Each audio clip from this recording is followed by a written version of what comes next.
চাঁপাইনবাবগঞ্জ সদর ৩ আসনে বাংলাদেশ জামাত ইসলামীর পক্ষ থেকে নমিনেশন পত্র আমরা জমা দিয়ে এসেছি। আমরা আল্লাহর শুকরিয়া আদায় করছি।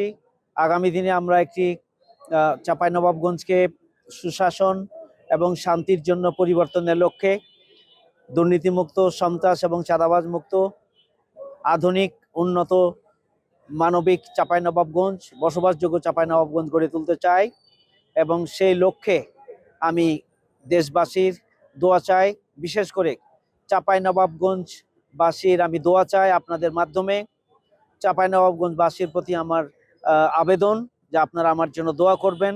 আপনাদের সমর্থন আমার প্রয়োজন, দোয়া প্রয়োজন, ভালোবাসা প্রয়োজন এবং সার্বিকভাবে আপনাদেরকে সাথে নিয়েই চাঁপাইনবাবগঞ্জকে আমরা গড়ে তুলব এবং আগামী জাতীয় সংসদ নির্বাচনে আমরা আপনাদের সাথে নিয়েই এই নির্বাচনী বৈতরণী আমরা পার হতে চাই।